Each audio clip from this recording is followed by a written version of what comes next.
Alrighty, so here we are. Obviously, this is VCM Editor, and we're going to open up our original factory tune. This is a tune that I pulled immediately after I swapped my PCM. This is from the original factory PCM. This is the one I'm going to load. You can do either one. They're usually pretty close, if not identical, but you never know. So I'm going to go back to my factory original.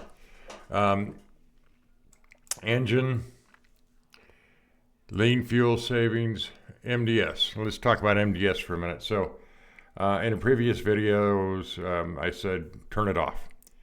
I don't agree with that anymore.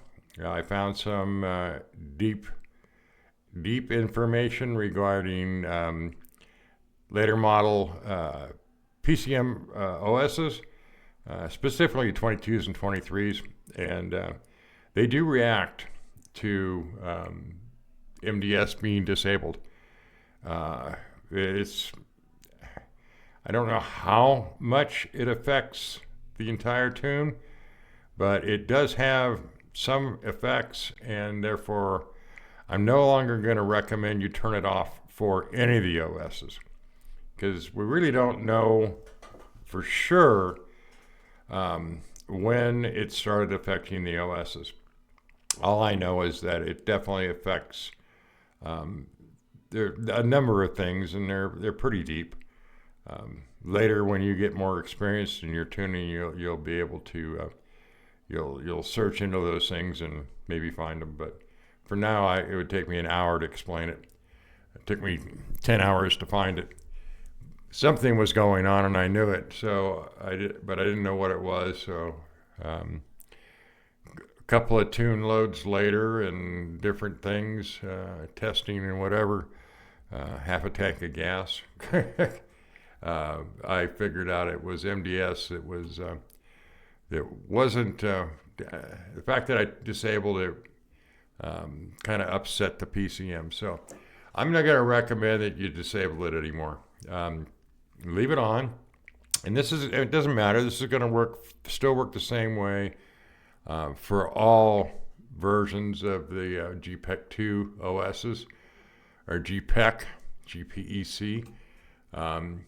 What we're going to do instead is just change. These are the vehicle speed sensors. Those are the ones that are on your wheels, not your tire pressure sensor, but the speed sensors. So if it senses the speed sensor at 9 miles an hour, it would allow MDS to start its operations.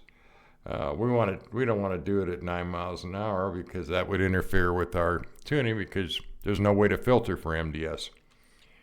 So it's the one thing that we cannot filter for sure. So I'm going to change this to 70 miles an hour. Nowhere in my tuning process for steady state tuning will I ever get to 70 miles an hour. Now, if you are logging data while you're going back and forth to work, and maybe that's your commute, and you're doing 70 miles an hour or more, then bump it up higher. But if otherwise, keep it around. It's just up to your judgment to where you want to put it. One thing's for sure: when you do this way, the PCM still sees MDS as enabled and feels everything's okay. So I don't know why, but I'm sure it's emissions related. I've got evidence of that, but yeah. So in order to keep this training consistent throughout all the different years, I'm just going to recommend doing this instead. The other thing that I recommended in the previous videos was setting our DFCO fuel cutoff to where our enabling engine coolant temperature was 350 degrees. I don't recommend that anymore. let's keep it just like it is. And we will use filters with our charts, our histograms, in order to account for that. And I've got a really good filter set that works great, and it'll cut out. You won't see any data from cutouts of any kind. So it's actually not necessary anymore when we can do it with filters. Anything you can do with filters without disabling the normal functions of the car, then do it. Okay, that's going to be my motto from now on. So the only thing we have to do here, we just change those two items. We just need to save this now. This is my original factory tune.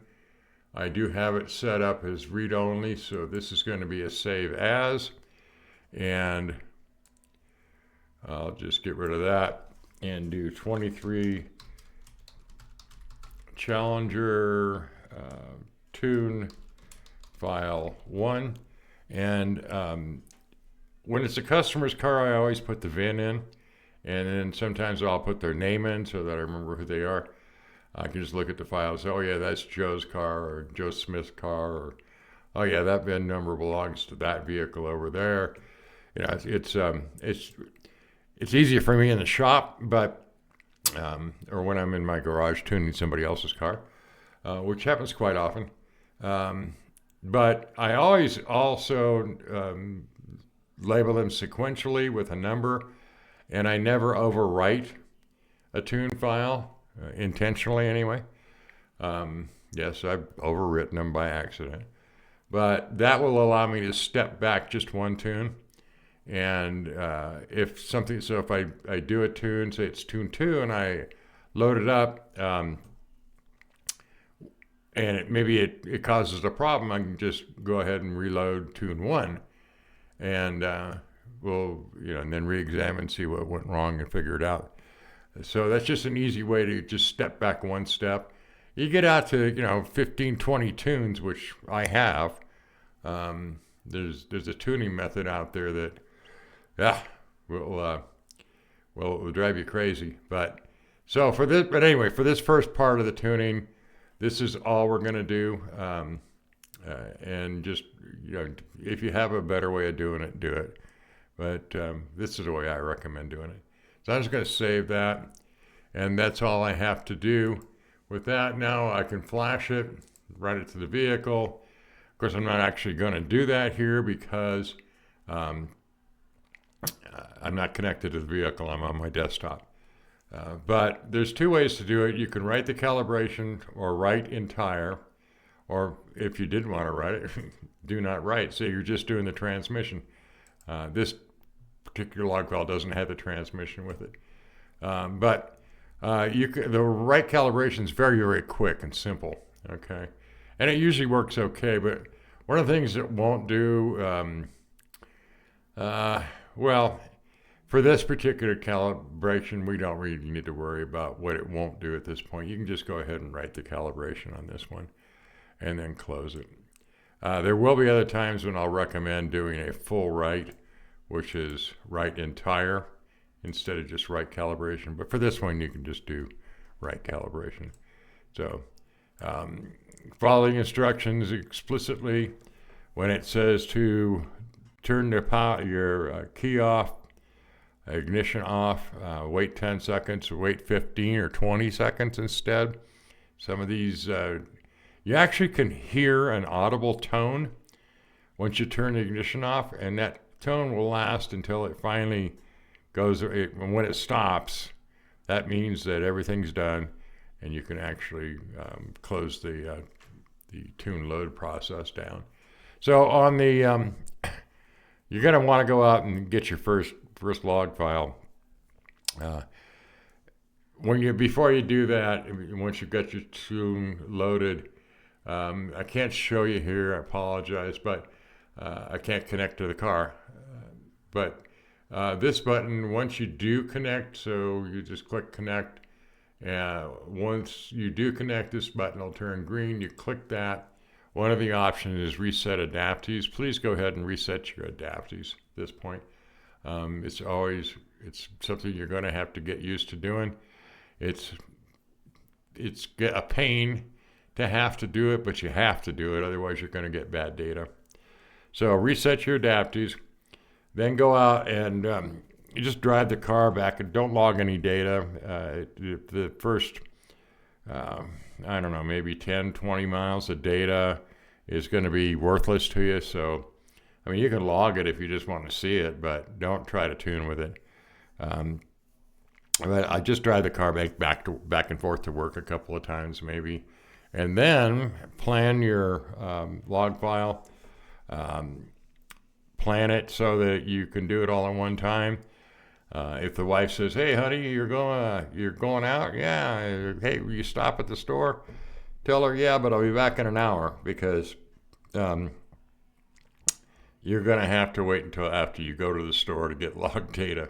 You want a continuous file, and you want a file, hopefully.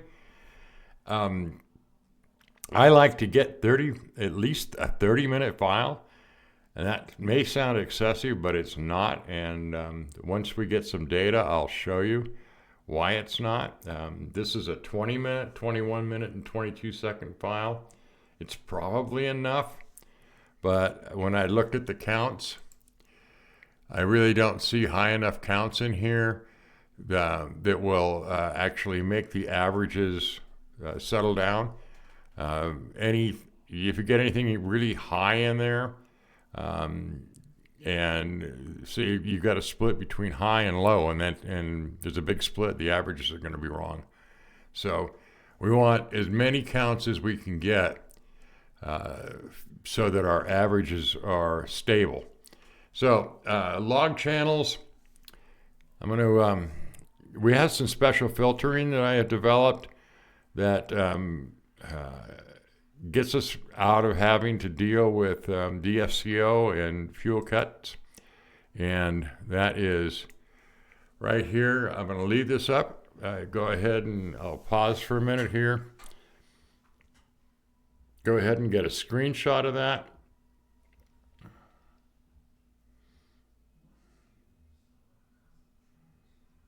Okay, so that gave you a small pause in there.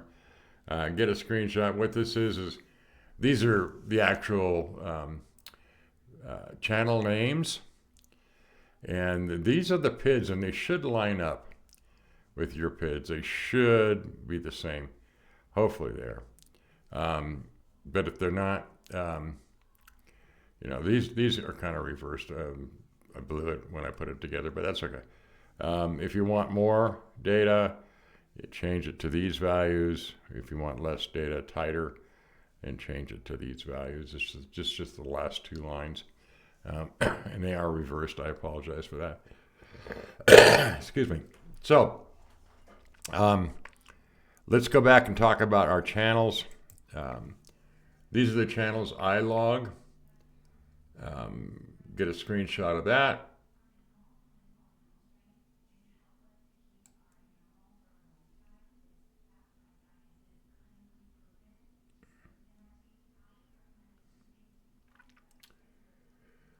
Oh, get a screenshot of that.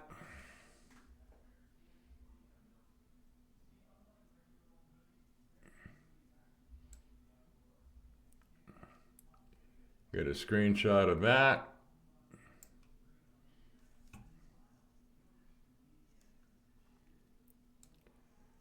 Get a screenshot of that.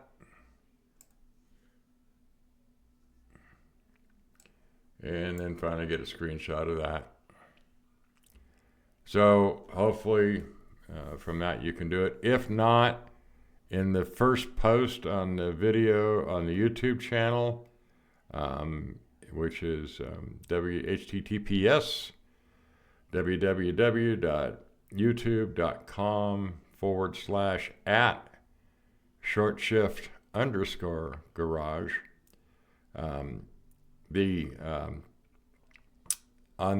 There's a link to the Google Drive that has the master channel list up there, as a zip file.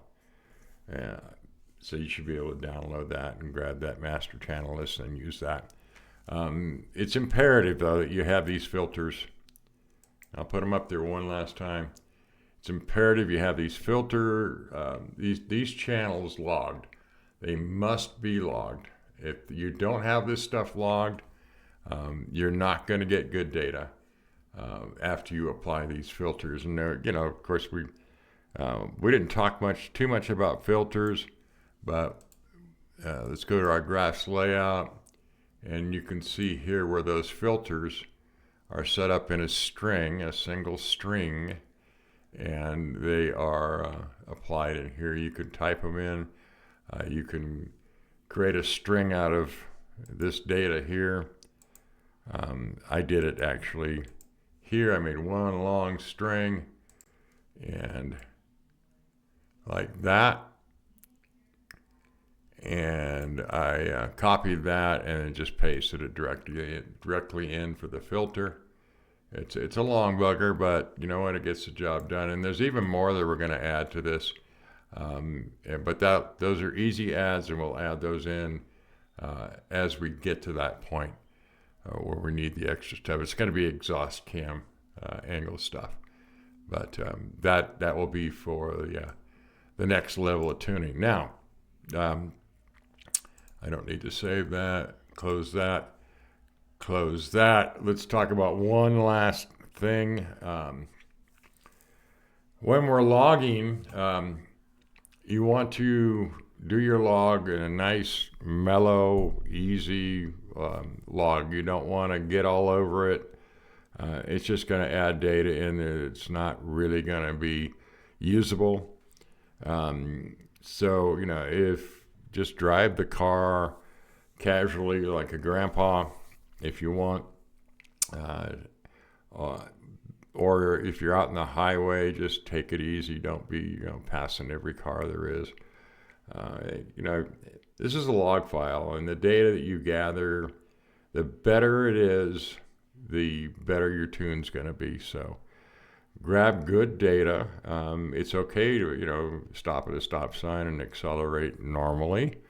We don't want to push it into a high load situation where it shifts spark tables on us. We don't want to go wide open throttle, because that will basically eliminate any trim data you're going to get.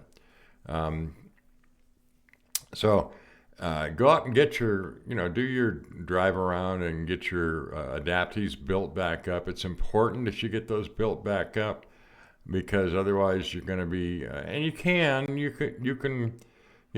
do tuning on only short-term fuel trims. There is actually a method, and we'll go over here and take a look. There is airflow is neural network, and neural network is enabled. We're not turning it off, and we don't have to turn it off for the way that we're going to tune our car. But there is a method where you could disable VE bank 2 and tune with a single VE bank, or you could turn off the neural network and tune with only short-term fuel trims. It's not the best way, and here I'll tell you why it's not a good way to do it. And a lot of guys do it.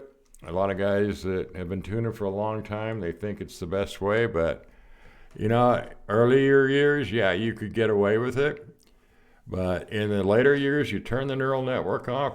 Dodge and every other manufacturer that uses neural networks, Ford, GM, they all use them. Actually, it's just the Coyotes, I believe, that Ford has it on right now. I'm not sure 100% on that, but I know GM uses it. So the neural network performs a lot more function than what we're looking at here. See, there's your MDS multiplier handled by the neural network. You turn off MDS, and it freaks out. So SRV, that's your SRT, SRV stuff. SRV is the I can't remember what it is right now. It's a variable intake manifold with the short runner. Short runner is what that stands for. MTV, I have no idea. But it doesn't matter. We're not going to deal with it anyway. But you can see, if you look under the neural network,